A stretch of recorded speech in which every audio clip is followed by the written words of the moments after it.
Madame, Messieurs, bonjour, bonsoir en fonction de l'heure à laquelle vous nous recevez. Nous sommes très heureux d'être chez vous et surtout de revenir à vous avec votre émission Intervention surnaturelle. Je suis l'apôtre Alphonse Guimard, responsable du centre d'adoration Hermon qui reçoit depuis près d'une semaine déjà l'homme de Dieu, l'homme du relèvement, le révérend Gustave Ambenzé, qui vraiment nous bénit, nous fait beaucoup de bien et vous aurez plaisir à l'écouter dans quelques instants. Homme de Dieu, bonjour. Bonjour apôtre, c'est une bénédiction pour moi d'être au Gabon. Ça se voit, je sens que le Gabon vous réussit, oui. Le visage est vraiment rayonnant de joie. Non, tout va bien, comme les fois passées, voilà, un bon accueil, et j'ai retrouvé ma famille du Gabon. Et je rends grâce à Dieu pour les grandes choses qu'il a faites jusqu'ici. Je crois que d'ici dimanche, ceux qui seront là dimanche vivront aussi. Ils vont ici, la gloire de Dieu. La gloire de Dieu, oui. Avant de revenir sur l'activité ici au Gabon, nous revenons quand même fraîchement du relèvement. Et je vois qu'il y a un bel habit qui arbore justement cet événement. Est-ce que l'homme de Dieu peut en quelques minutes nous brosser un peu ce qu'est quoi le relèvement, le concept, pour que les téléspectateurs puissent être édifiés? Gloire à Dieu. Alors le relèvement, c'est un message, c'est une vision que Dieu nous a donnée il y a quelques années déjà et qui consiste vous savez, quand Dieu appelle un homme de Dieu, c'est vrai que nous avons la vision globale qui est de gagner les âmes, mais après Dieu vous précise votre place dans le mandat de l'Église. Et donc le mandat que Dieu m'a donné, c'est le message qu'il m'a donné, parce que on le dit tout le temps, vous ne pouvez pas dire aux gens des choses qu'on n'a pas entendues, parce que nous ne parlons pas de nous, nous parlons de ce que Dieu nous a dit. Exact. Et quand on n'a pas entendu, on n'a rien à dire. Quand on n'a pas vu, on n'a rien à montrer. Donc Dieu m'a dit, Gustave, avec toi, je relèverai ceux qui sont par terre. Et parce que j'hésitais beaucoup à m'engager dans l'œuvre de Dieu. Et Dieu m'a dit, non, mais tu ne seras pas un pasteur de trop. Parce que je disais, Seigneur, je ne veux pas être un pasteur de trop.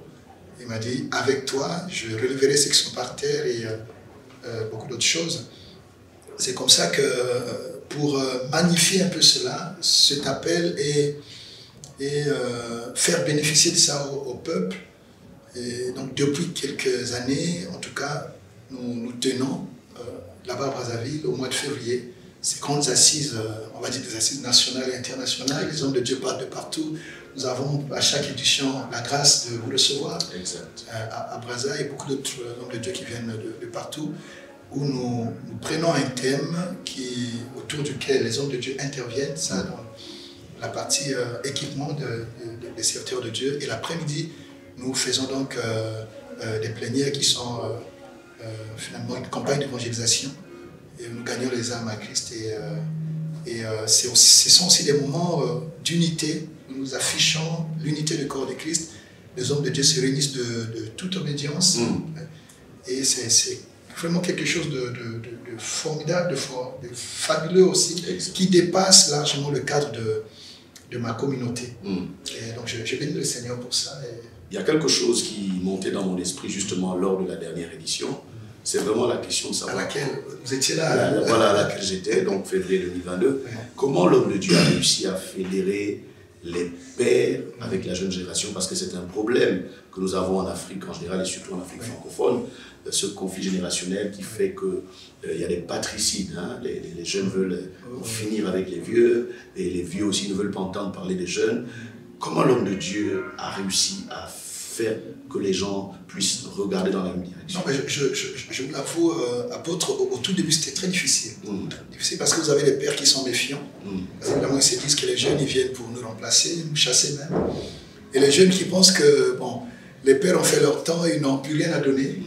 Et c'est comme si on peut dire à ses parents qu'ils ne valent rien. Franchement. C'est une erreur, c'est un faux combat, c'est une fausse guerre qui vient droit de l'enfer. L'Église ne peut pas avancer avec ces choses-là. Voilà. Les vieux, on n'en veut plus. Les jeunes apportent leur vigueur, mais ils doivent profiter de l'expérience de ceux d'avant. Parce que le chemin que vous empruntez, il y a des gens qui l'ont déjà pratiqué. Vous gagnerez beaucoup en apprenant auprès d'eux. En apprenant auprès d'eux et vous n'aurez pas à reproduire leurs erreurs. Voilà, et donc c'est cela. Mais ça n'a pas été facile. Donc il a fallu travailler, rassurer les pères. Ce n'était pas facile.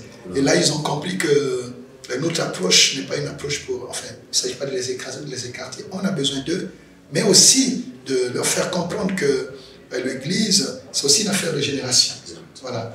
Ils sont là, ils gagneraient beaucoup à passer le relais aux jeunes en les voyant travailler et en les encadrant, donc de leur vivant. Au lieu d'attendre, je prends toujours cette histoire d'Élie, où c'était au dernier moment que finalement il fallait beaucoup de négociations avec Élisée pour laisser le manteau. C'était pas évident.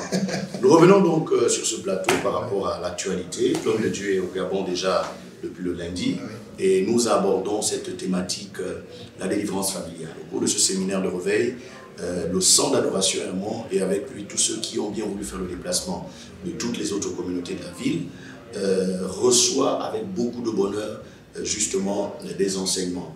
J'aimerais donc, homme de Dieu, que nous puissions un tant soit peu revenir sur les quelques points focaux, les points phares.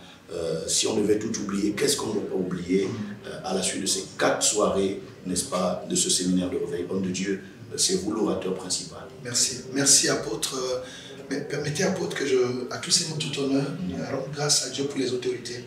Je pense que le Gabon, comme un peu la plupart des pays de l'Afrique centrale et un peu dans le monde, nous avons tous souffert de cette histoire de la pandémie qui a mis les économies à genoux, qui a bloqué l'activité même au niveau des églises et tout. J'ai suivi qu'ici, par exemple, vous n'aviez pas normalement le droit de vous réunir à plus de 30. Et c'est une grâce que depuis quelques jours là, cette mesure soit levée.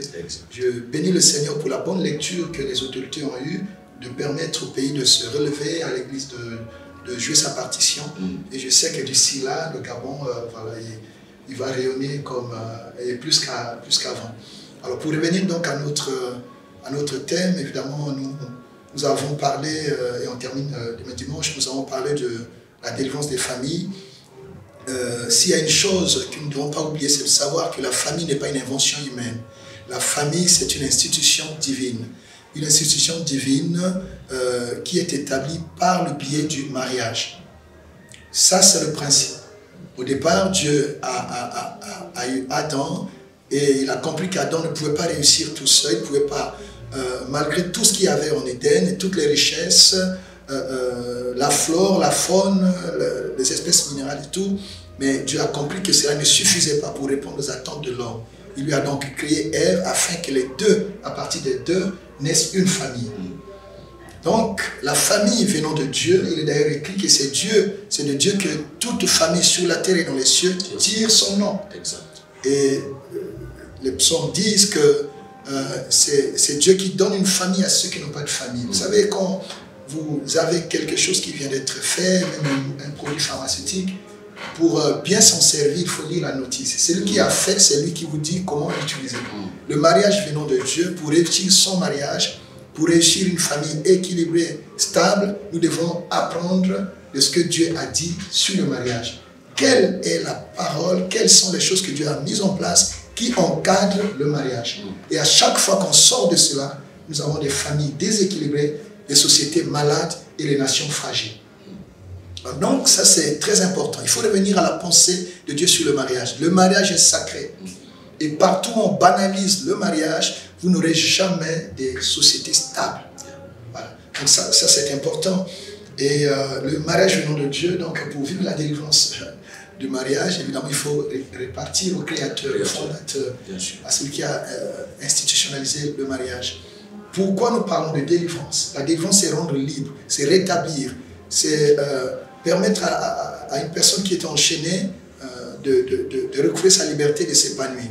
Et malheureusement, l'ennemi, le diable, celui qui s'est attaqué déjà au premier couple, à la première famille que Dieu a fondée, il n'est pas fatigué.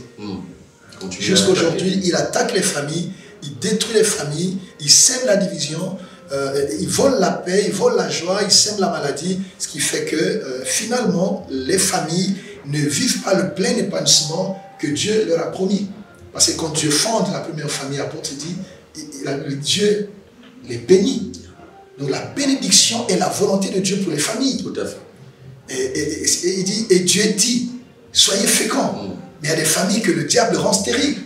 Ça n'est pas la volonté de Dieu que le couple soit stérile. Donc il y a un esprit de stérilité qui est là. Et il faut appeler l'intervention de Dieu, la puissance de Dieu, pour que les gens en soient délivrés. Et il dit prospérer, multiplier, assujettissez. L'abondance, la prospérité, c'est la volonté de Dieu pour la famille. En fait, on se marie pour vivre heureux. Mais le diable fait tout pour rendre des foyers, des mariages, des lieux de calvaire. Ce n'est pas la volonté de Dieu. Et nous, en tant que serviteurs de Dieu, nous avons ce mandat de ramener les familles dans la bénédiction de départ. Et c'est pour cela que Jésus est venu, nous a donné ce message, sa puissance, sa parole, afin d'enseigner l'Église et de conscientiser les gens pour dire, même si le diable nous a attaqués, mais Jésus est capable de relever votre famille, de vous bénir. Exact. Vous avez compris, bien-aimés dans le Seigneur, chers amis téléspectateurs, nous insistons ici sur le fait que quand on parle de délivrance familiale, on parle justement de la responsabilité de l'Église, de l'enfant de Dieu, de ne pas jeter le bébé avec l'eau du bain, mais plutôt de pouvoir profiter de l'eau pour laver le bébé et l'en délivrer. En fait, aujourd'hui, quand on considère l'attitude que beaucoup de chrétiens ont eue dans les familles, ça a donné l'impression qu'il y a un camp des bons et un camp des mauvais, un camp des gentils et un camp des méchants. Ce n'est pas ça la vision de Dieu. Ce séminaire nous a bien démontré que c'est de manière prophétique que Dieu nous a fait naître dans ces familles et que donc, quel que soit le niveau de dégradation, les mauvaises pratiques, la mauvaise culture, les mauvaises habitudes qui sont devenues aujourd'hui des coutumes, nous, en tant qu'enfants de Dieu, ayant eu le privilège d'accepter Jésus en premier, nous avons la responsabilité de faire que la famille aussi expérimente le salut, puisque dans Actes des Apôtres, il est dit, crois au Seigneur Jésus, tu seras sauvé, toi et ta famille. Et c'est très très important que le chrétien sorte de cette histoire où, de toute façon, le salut est personnel. Moi, j'ai déjà prié. Vous êtes vous-même. Si vous ne voulez pas, ben, vous allez en enfer. C'est faux, puisque notre responsabilité, c'est de témoigner, mais aussi d'avoir un comportement et une conduite qui vont aider ceux de nos familles qui ne sont pas encore convertis à bien vouloir accepter le Seigneur. Donc, je me retourne encore du côté de l'homme de Dieu. L'une des choses qui m'a touché parmi les soirées, je crois que c'était celle d'hier, vous avez parlé des guerres que David a menées. Ça, c'est une chose qui m'a beaucoup touché. Très souvent, nous lançons des pierres à nos parents, en griffes sorciers, en griffes occultistes, ou alors qui sont dans des choses qui n'honorent pas forcément Dieu. Et puis, nous les rendons responsables de tous nos malheurs. J'aimerais que vous reveniez un peu sur ce principe des guerres. Oui, merci beaucoup, apôtre. Et, vous avez dit quelque chose de vraiment très fondamental. Vous savez, là, nous pouvons nous choisir des amis, nous pouvons choisir toutes sortes de choses dans notre vie, mais les parents, on n'a pas la possibilité de choisir. Ça s'impose. Il n'y a même pas une possibilité de faire une quelconque erreur, parce que ça ne dépend pas de nous. Voilà, donc nous naissons dans une famille que Dieu nous a choisie. Alors, donc, notre famille, c'est notre bénédiction. J'ai dit souvent, c'est notre positionnement dans l'humanité. C'est là que Dieu nous a positionnés. Ça n'est pas une erreur. Tout ce que Dieu fait est bon. C'est à nous de voir qu'est-ce qu'il faut faire pour notre famille. Là où nous naissons, nous avons la responsabilité de nous investir afin que notre famille, si nous la trouvons dans un état qui n'est pas bon, mais c'est à nous de tout faire pour qu'elle soit, voilà, qu'elle revête toute la gloire possible. Les familles que nous connaissons aujourd'hui, qui ont des noms et tout, mais au départ, il y a des gens qui ont travaillé. Donc, c'est notre responsabilité de relever les défis, de porter haut l'étendard de notre famille, de ramener la dignité, la grandeur, l'honneur dans notre famille. Vous pouvez travailler de manière que votre famille soit digne. C'est possible. Alors, pour revenir sur cet aspect où souvent les enfants pensent que voilà, les parents n'ont rien fait, vos parents ont fait leur part de travail. Vos parents ont eu leur combat. Vos parents, ils n'ont pas échoué. En tout cas, ils n'ont pas échoué sur toute la ligne. Ils ont fait leur partie du parcours. C'est vous qui devez vous enchaîner. Quand vous prenez le relais, c'est vous qui vous occupez de la suite. Pour cette histoire des guerres, vous avez l'exemple du grand David.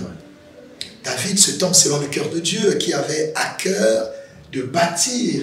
Il dit, moi je suis confortablement dans mon truc et Dieu est dehors. Dieu était représenté par l'arche. Il dit, comment l'arche peut être dehors? Il dit, je vais bâtir pour mon Dieu. C'était une bonne intention. C'était louable. C'était un bon projet. Il y a beaucoup de parents qui ont des bons projets pour leurs enfants. S'il y avait possibilité d'interroger les cimetières, on découvrirait des gens qui sont morts avec les meilleurs projets. pour leur société, pour leurs enfants. Mais il y a parfois des contingences, il y a parfois des pesanteurs, il y a parfois des réalités qui font que, malgré votre projet. D'ailleurs, quand vous avez un bon projet, l'ennemi va s'attaquer à vous. Exact. Ce qui fait que nos parents ont eu des guerres parfois que nous n'avons pas. Vous savez, entre quelqu'un qui défriche un terrain et celui qui vient s'aimer, vous n'avez pas la même réalité. Exact. Ils ont rencontré des montagnes que nous ne rencontrerons pas. Ils ont rencontré des bêtes sauvages que nous ne rencontrerons pas. Aujourd'hui, nous nous baladons un peu. Et vous, en tant que parents apôtres, vous fondez quand je vois là où est implanté, là où est bâti cet édifice, c'est difficile de calculer. C'est inimaginable.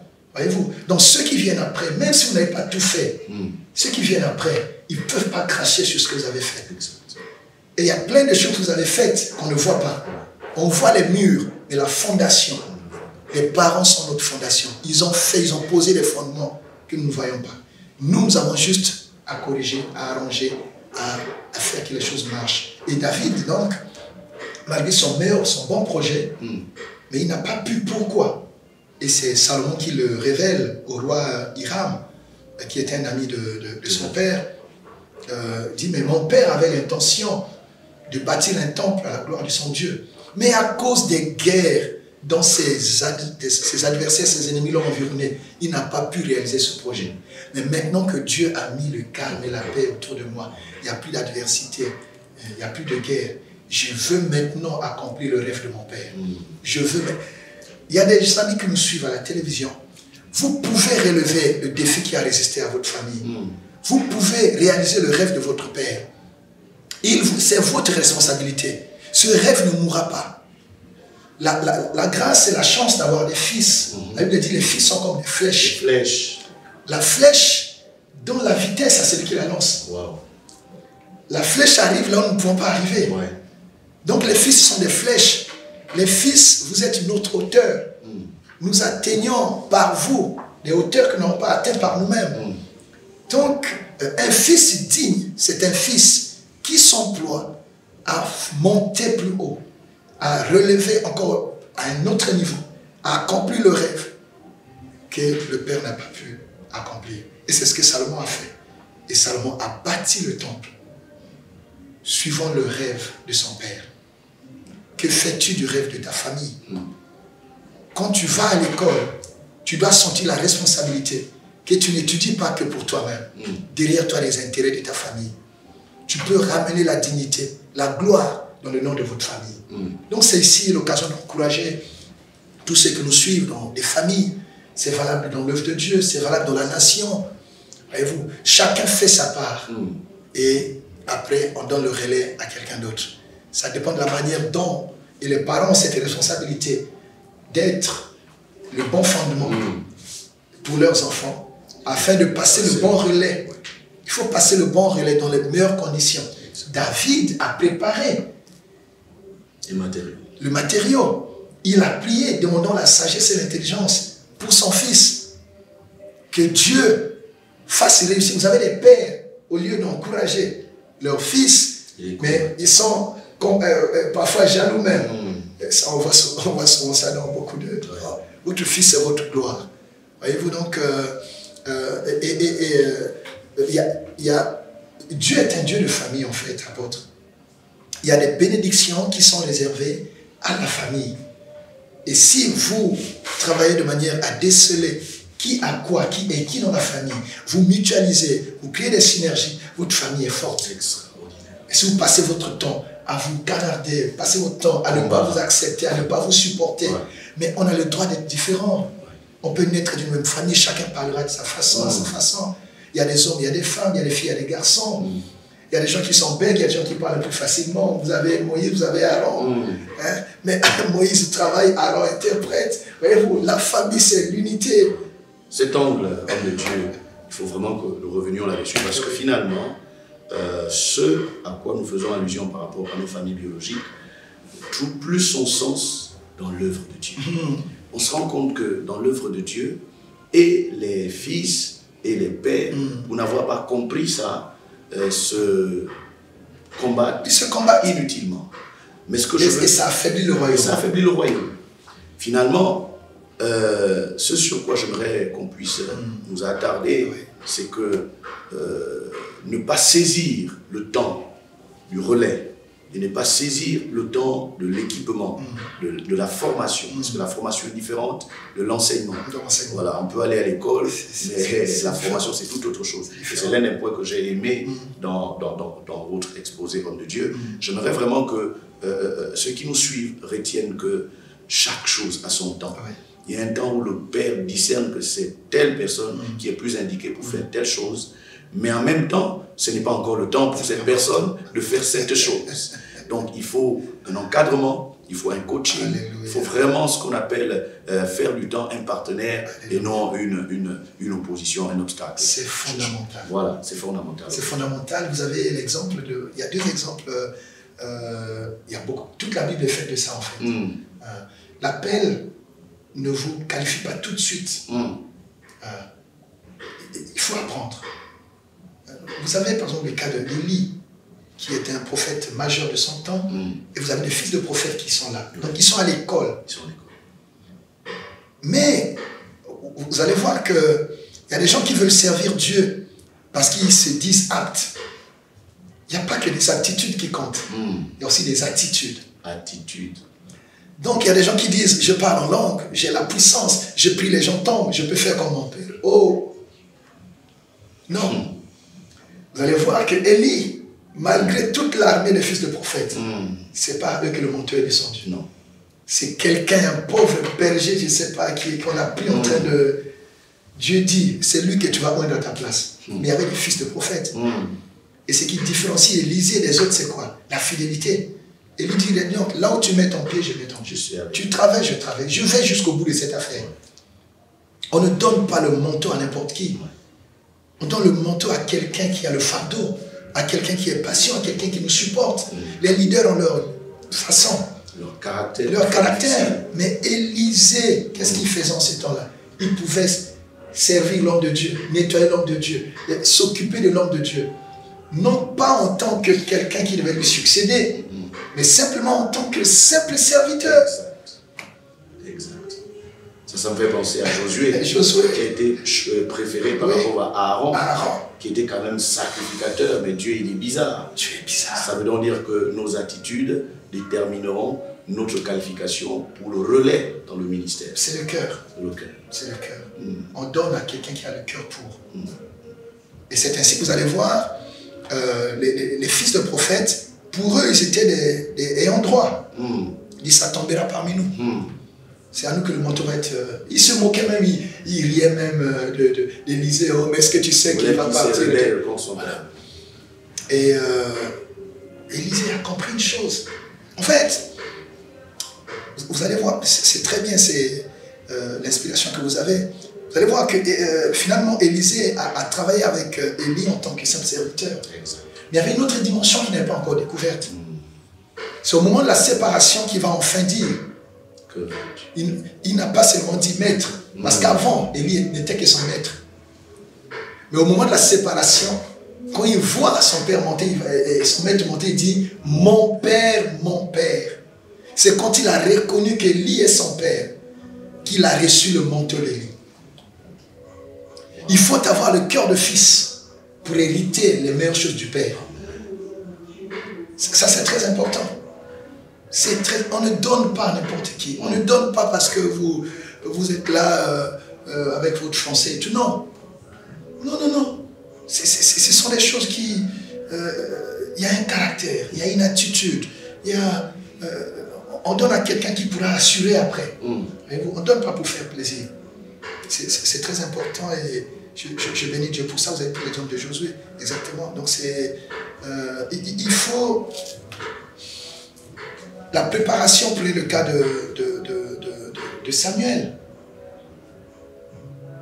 Dieu l'appelle. Parce qu'il y a des gens, oh, Dieu m'a appelé. Dieu t'a appelé. Après l'appel, il est resté avec. Mais attends, il faut que quelqu'un te montre. Ce Dieu-là a déjà appelé des gens avant toi. Vraiment. Ce Dieu-là a déjà parlé aux gens avant toi. Et d'ailleurs, il fallait le sacrificateur Élie pour décoder. Exact. Si on te dit ça, voilà comment tu réponds. Tu as besoin de quelqu'un qui t'indique comment tu réponds, comment tu marches. Et même après ça, il est resté là. Même si Élie avait ses problèmes, il ne voyait pas bien et tout. Mais il avait besoin d'Élie. Et après, donc la qualité de votre ministère, la qualité de votre service va dépendre de votre relation avec votre père. Il faut respecter. Il peut avoir... je disais ce matin à l'école... le ministère, je disais ce matin que nos pères font ce qu'ils ont reçu. Mais quand Dieu nous met à côté de nos pères, c'est à nous de faire le reste. Ça dépend du regard qu'on a sur eux. Quel est le regard que vous avez sur votre père? Vous avez l'exemple avec la permission de l'homme de Dieu, je pense, c'est l'exemple qu'on a pris à l'école du ministère, ou l'exemple de disciples qui sont là, qui sont avec quelqu'un qu'ils ne connaissent pas en fait. Jésus leur dit, mais qui dit tant que je suis là-bas dehors? Ah, et vous? Ils se regardaient là. Heureusement qu'il y avait Pierre. Pierre a dit, toi, tu n'es pas comme tout le monde. Tu n'es pas n'importe quel prophète. Ouais. Tu es celui que les prophètes ont annoncé. La loi et les prophètes ont parlé de toi. C'est toi le fils de Dieu, c'est toi le Messie. Je lui dis, ah bon, toi tu connais ça. Ok. Pour bien les convaincre de ça, il les a pris à part. Il les a emmenés là où il a été transfiguré.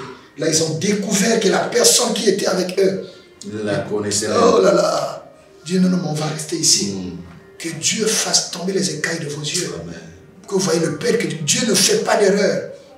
L'homme de Dieu que vous a donné, il a des choses qui sont en lui. C'est vous qui ne voyez pas. Je prie que les écailles tombent de vos yeux afin que vous jouissiez, vous bénéficiez de tout le potentiel, de toute la grâce que Dieu a déposée.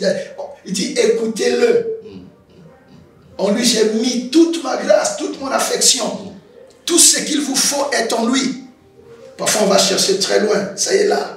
C'est l'occasion de Dieu d'enjamber par rapport à ce dimanche, qui est le jour de conclusion, et par temps, donc, qui va introduire la semaine, hein, parce que après un si grand séminaire, il faut que les enfants de Dieu sachent à quoi s'attendre.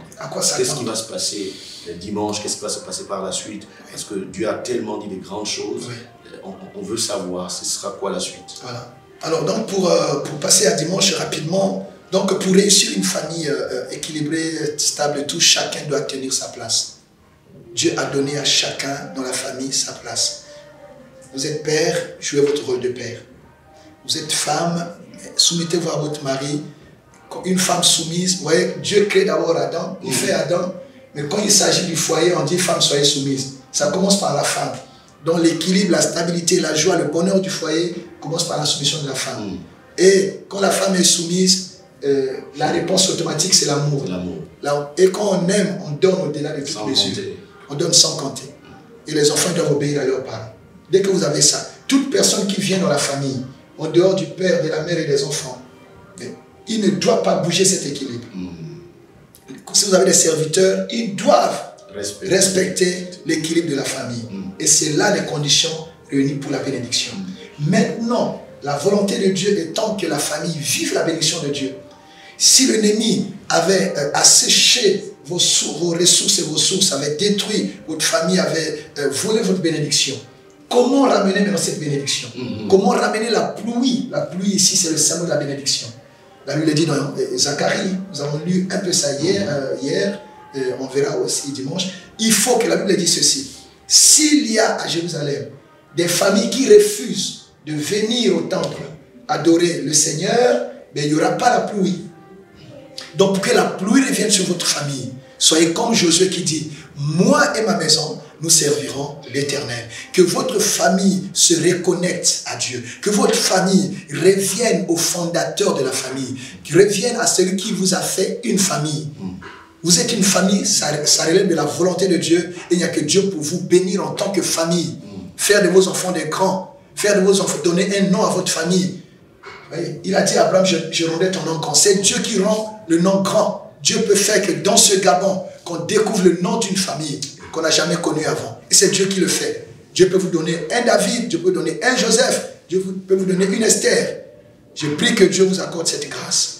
C'est donc l'occasion, homme de Dieu, en une minute de conclure, parce que nous voulons que cette phrase ou cette conclusion reste dans les esprits de tous ceux qui nous suivent à l'instant. Voilà, donc je conclue pour dire que cet homme de Dieu qui m'a reçu, je le connais depuis quelques années, j'aimerais bénir Dieu pour votre vie apôtre.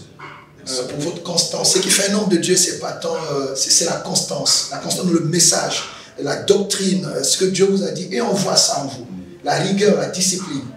Et j'aimerais souvent, nous saluons les gens quand ils ne sont plus.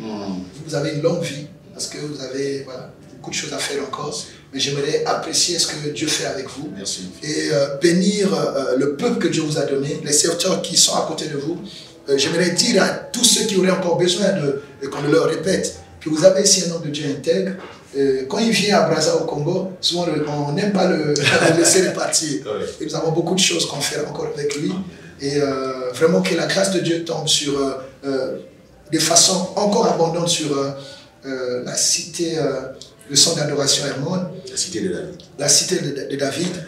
Et j'aimerais donc dire à ceux qui nous suivent que Dieu m'a ouvert les yeux, nous ferons ça encore demain. Amen. Ici, il y a, comment on dit ça, une fontaine, hein? Je ne sais pas comment on dit ça, c'est une source. Les eaux jaillissent d'ici. Et par tous ces eaux-là arrivent. Là où il y avait la mort, c'est la vie qui prend place. Et c'est demain, c'est ce que nous vivrons. L'eau va jaillir de l'autel.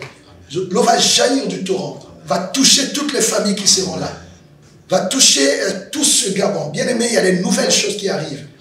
Le Gabon va atteindre le retour de la pluie, c'est pas seulement. Ça commence par l'église, c'est vrai, mais ça va impacter toute la nation.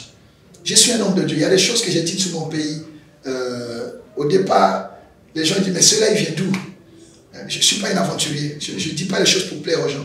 Je ne suis pas un flatteur. Et par la grâce de Dieu, Dieu fait avec nous ce qu'il fait. Et j'avais dit à Dieu, je ne veux pas être un aventurier dans ton œuvre.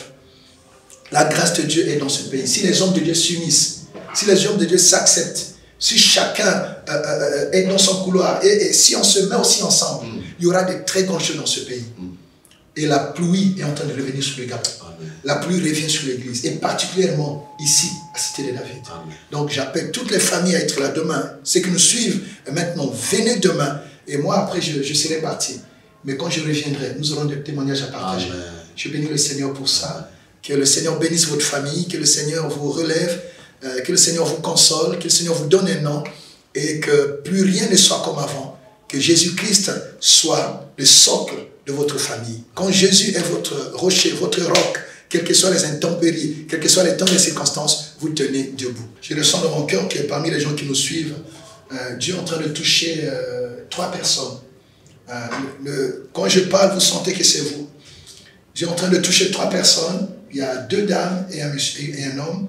Et Dieu vous met à cœur. Vous n'avez peut-être pas une relation particulière avec ce ministère, avec cet homme de Dieu. Mais Dieu vous met à cœur d'investir dans ce qu'il fait dans les médias. Vous ne savez pas combien les gens peuvent être touchés, guéris, sauvés par les médias. Le diable, il contrôle les airs.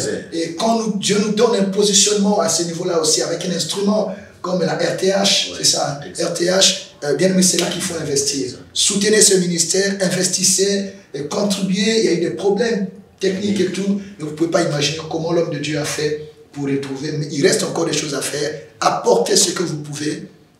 Dieu ne manquera pas de vous bénir. S'il y a une personne qui est sauvée par ce média, Dieu n'oubliera pas que vous avez investi. Amen. Voilà. Et faites-le rapidement. Dieu vous bénira. Amen. Voilà, chers amis, nous avons passé pratiquement 2 ans de confinement. La grâce de Dieu a fait que les autorités lèvent ce confinement il y a déjà 1 semaine aujourd'hui. Nous voulons vous rappeler à nouveau dans la maison de Dieu. Ce texte qu'il a donné de Zacharie dit clairement que pour que la pluie revienne, il faut que chaque famille se reconnecte à l'autel, revienne à l'église. Ceux d'entre vous qui peut-être avaient un jour prié au centre d'adoration Hermon ou avaient entendu parler du centre d'adoration Hermon, peut-être vous avez participé à nos programmes au stade de Nzanyon, au stade Omar Bongo, au gymnase de Lumi, etc. Et puis vous appartenez à une autre communauté. Mais sauf que à cause de ce confinement, vous étiez assis à la maison. Vous aviez pris de plaisir à regarder les hommes de Dieu seulement à travers Facebook, YouTube ou bien la télévision. Ce n'est pas mauvais, mais la prophétie est claire. Pour que la pluie revienne, tu dois te reconnecter à l'autel de Dieu. Tu dois revenir dans la maison de Dieu. Et Jésus dit, je cite, « Ma maison sera appelée une maison de prière. » Il n'a pas dit une onde de prière. On peut prier à distance, c'est vrai, mais c'est encore mieux de prier à l'église, dans la maison de Dieu, et qu'un homme de Dieu ait le témoignage de ce que tu as demandé, afin que quand Dieu va exaucer, il puisse dire oui, je reconnais que c'est ici que Dieu a exaucé cette prière. Le diable a inventé des histoires distancielles. Quand le Seigneur dit, là où 2 ou 3 font quoi? Ça semble. Ça semble. Dieu est présentiel. Mais le diable dit, non, mais c'est maintenant à distance. Les gens téléchargent même les histoires et tout. Non, mais attendez. La bénédiction est dans la maison de Dieu. La connexion avec l'Éternel. La connexion avec un homme de Dieu qui parle sur vous, qui parle sur votre famille. Si vous avez un père biologique, vous avez aussi besoin d'avoir une autorité spirituelle qui veille sur vos vies. Amen. Vous avez un médecin, vous avez un avocat, vous avez un notaire, vous avez qui encore, je ne sais pas. Vous avez besoin d'être sous un homme de Dieu. Amen. Merci à toutes et à tous. Shalom et à plus tard.